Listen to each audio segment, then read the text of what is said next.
Everyone, I hope you are doing great. तो हम कर रहे थे आरबीआई के मॉनेटरी टूल्स की कैसे मॉनेटरी टूल्स को यूज करके आरबीआई इकोनॉमी मनी सप्लाई को कंट्रोल करता है या फिर क्रेडिट क्रिएशन को कंट्रोल करता है। तो हमने डिस्कस किया था सीआरआर और एसएलआर के बारे में और लिक्विडिटी एडजस्टमेंट फैसिलिटी के बारे में भी डिस्कस किया था। तो आज की क्लास में हम डिस्कस करेंगे मार्जिनल स्टैंडिंग फैसिलिटी।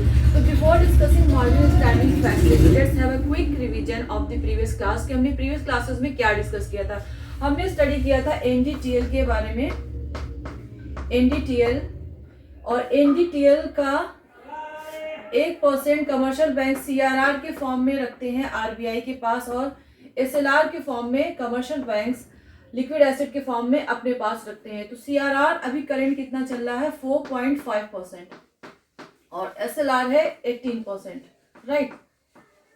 इसके अलावा हमने पढ़ा था liquidity adjustment facility, liquidity adjustment facility यानी कि लैफ।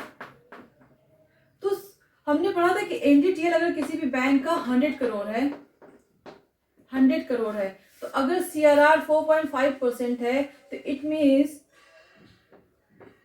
कि 4.5% अगर 4.5 करोड़ अगर कमर्शियल बैंक सीआरआर के फॉर्म में रखते हैं और 18 करोड़ एसएलआर के फॉर्म में, तो ये टोटल हो जाएगा हमारा 22.5 करोड़।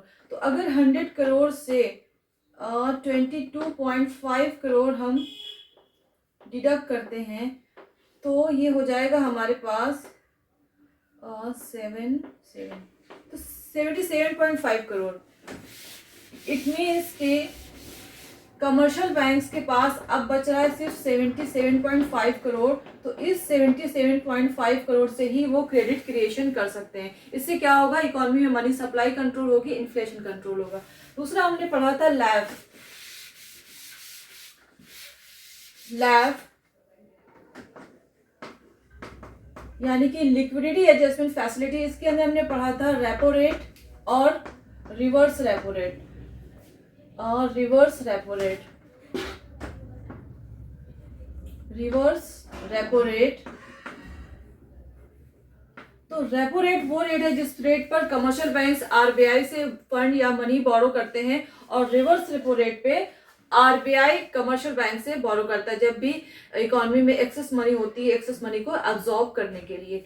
तो जब हमारे पास लैफ था ऑलरेडी, ठीक है, लैफ हमारे पास ऑलरेडी था, तो फिर एमएसएफ की क्या रिक्वायरमेंट आ गई, एमएसएफ की क्या जरूरत पड़ेगी, मार्जिनल स्टैंडिंग फैसिलिटी की क्या जरूरत पड़ी। इसके लिए इसका रीजन समझते हैं कि रीजंस क्या है कि क्यों एमएसएफ को इंट्रोड्यूस किया गया। सी हमें पता है कि हमारे पास एपेक्स जो है इंस्टीट्यूशन वो है आरबीआई। तो आरबीआई से फंड या मनी बोरो करते हैं हमारे बैंक्स। बैंक से लोन या फंड कौन बोरो करता है, कस्टमर्स, कस्टमर्स। और हमने पढ़ा है कि एनडीटीएल का एक फॉर्म जो है एसएलआर होता है जिसमें कमर्शियल बैंक्स अपने पास लिक्विड एसेट के फॉर्म में फंड को स्टोर करके रखते हैं। तो एसएलआर को किस किस फॉर्म में रखा जा सकता है, कैश के फॉर्म में, देन गोल्ड के फॉर्म में या फिर गवर्नमेंट सिक्योरिटीज के फॉर्म में, गवर्नमेंट सिक्योरिटीज के फॉर्म में, राइट। तो जब भी कमर्शियल बैंक्स आरबीआई से रेपो रेट पे लोन बोरो करते हैं, जब भी कमर्शियल बैंक्स आरबीआई से रेपो रेट पे लोन बोरो करते हैं तो क्या करते हैं, वो गवर्नमेंट सिक्योरिटीज को प्लेस करते हैं, गवर्नमेंट सिक्योरिटीज को गिरवी रखते हैं आरबीआई के पास और बाद में पेमेंट करके उसको रीपरचेज कर सकते हैं। इसीलिए हम इसको रेपो रेट कहते हैं, ये हमने पढ़ा है ऑलरेडी। तो हमें पता है कि जब भी कमर्शियल बैंक्स आरबीआई से बोरो करते हैं तो गवर्नमेंट सिक्योरिटीज को गिरवी रखते हैं, लेकिन जो गवर्नमेंट सिक्योरिटीज रखी जाती हैं आरबीआई के पास वो एसएलआर की गवर्नमेंट सिक्योरिटीज नहीं होती हैं, यानी कि एसएलआर की गवर्नमेंट सिक्योरिटीज नहीं होती हैं। तो फिर वो कौन सी सिक्योरिटीज होती हैं जो कमर्शियल बैंक्स आरबीआई के पास रखते हैं, वो होती non SLR, non SLR government securities. तो कमर्शियल बैंक्स आरबीआई के पास जिस सिक्योरिटी को गिरवी रखते हैं लोन लेने के लिए वो होती है non SLR government securities, right. SLR की गवर्नमेंट सिक्योरिटीज को गिरवी नहीं रख सकते, यानी कि जो एक्सेस सिक्योरिटीज उनके पास होती है, क्योंकि एक्सेस फंड को अब्सॉर्ब करना होता है ना आरबीआई को, तो एक्सेस सिक्योरिटीज जो होती हैं SLR के अलावा उसे कमर्शियल बैंक्स आरबीआई के पास गिरवी रखते हैं और उसके बदले में उन्हें लोन दिया जाता है। तो कभी कभी ऐसा हो सकता है कि कमर्शियल बैंक्स के पास ये जो नॉन एसएलआर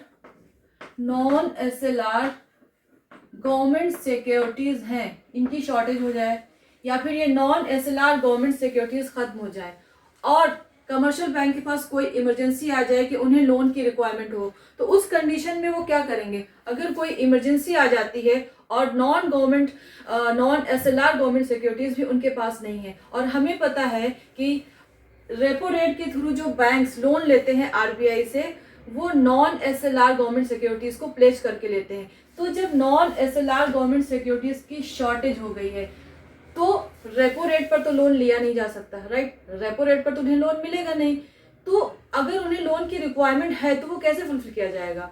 तो वो लोन ले सकते हैं मार्जिनल स्टैंडिंग फैसिलिटी पे, मार्जिनल स्टैंडिंग फैसिलिटी, यानी कि एमएसएफ, मार्जिनल स्टैंडिंग फैसिलिटी यानी कि एमएसएफ। तो एमएसएफ के अंडर क्या होता है? ये कमर्शियल बैंक एसएलआर में रखी हुई गवर्नमेंट सिक्योरिटीज को यूज कर सकते हैं, क्योंकि ये एक इमरजेंसी कंडीशन है और ओवरनाइट के लिए कमर्शियल बैंक्स आरबीआई से लोन ले सकते हैं अंडर एमएसएफ। तो हमें क्या पता चला कि एमएसएफ के थ्रू ये कमर्शियल बैंक्स, ये बैंक्स जो हैं आरबीआई से लोन ले सकते हैं, राइट? तो इसका बेसिस क्या है? तो एमएसएफ को इंट्रोड्यूस क्यों किया गया?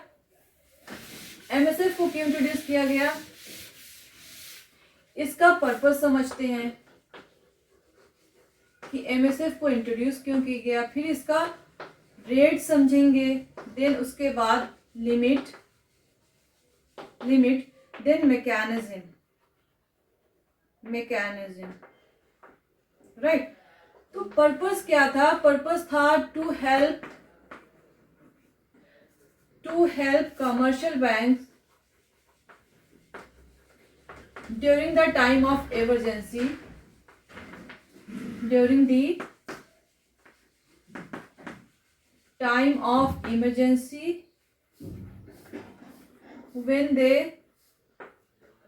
they face liquidity crunch,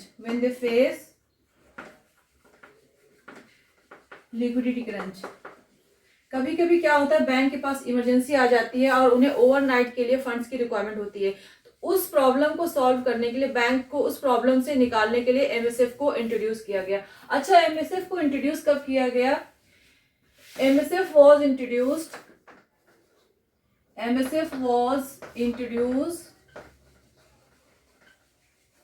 in 2011 by RBI. ये याद रखिएगा, एमएसएफ को इंट्रोड्यूस किया गया 2011 में, ठीक है? तो पर्पस ये था कि जब भी इमरजेंसी आ जाती है और बैंक्स को लिक्विडिटी क्रंच हो जाए, लिक्विडिटी की क्राइसिस वो फेस कर रहे हो, तो ओवरनाइट के लिए एमएसएफ के थ्रू बैंक्स आरबीआई से लोन ले सकते हैं। रेट क्या होगा इसका?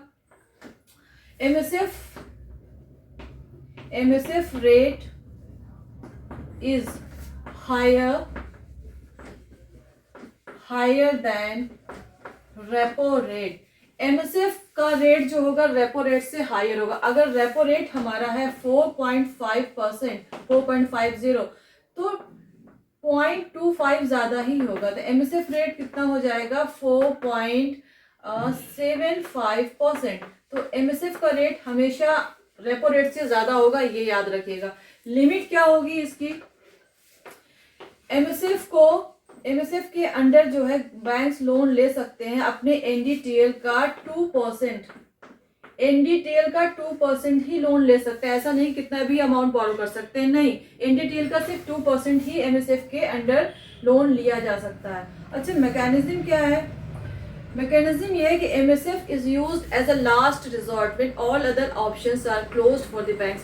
सारे ऑप्शंस अगर बैंक्स के लिए क्लोज हो चुके हैं, यानी कि अब कोई भी ऑप्शन नहीं रह गया बैंक के पास, उनके पास एक्सेस जो भी गवर्नमेंट सिक्योरिटीज थी, नॉन एसएलआर कोटा की जो सिक्योरिटीज थी वो नहीं रह गई, रेपो रेट के थ्रू अब वो बोरो कर नहीं सकते आरबीआई से, तो उस केस में वो एमएसएफ से लोन ले सकते हैं। इसलिए कहते हैं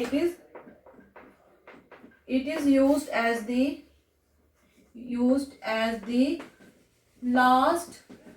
लास्ट रिजॉर्ट यानी कि लास्ट ऑप्शन। ठीक है, इसको as a last option use किया जाता है जब सारे ही ऑप्शन कमर्स बैंक्स के सामने क्लोज हो चुके हों, तो उस कंडीशन में बैंक्स आरबीआई से एमएसएफ के थ्रू लोन ले सकते हैं। तो हमने क्या पढ़ा कि एमएसएफ को इमरजेंसी के टाइम में ओवरनाइट जब भी फंड की रिक्वायरमेंट होती है बैंक्स को, उस टाइम यूज किया जाता है। इसका रेट क्या है, एमएसएफ का रेट स्लाइटली हायर होता है रेपो रेट से। अगर रेपो रेट 4.50 है तो ये 4.75% होगा। देन लिमिट क्या है, एनडीटीएल का 2% ही बैंक जो है आरबीआई से बोरो कर सकते हैं अंडर एमएसएफ रेट। इसको यूज कैसे किया जाता है, it is used as a last resort, यानी कि एक लास्ट ऑप्शन है जब कोई भी ऑप्शन नहीं रह गया बैंक्स के सामने। ठीक है, आई होप ये आपको समझ में आ रहा होगा। So that's all for today. Next class में हम करेंगे दूसरा टॉपिक, ओपन मार्केट ऑपरेशन। तो थैंक यू वेरी मच।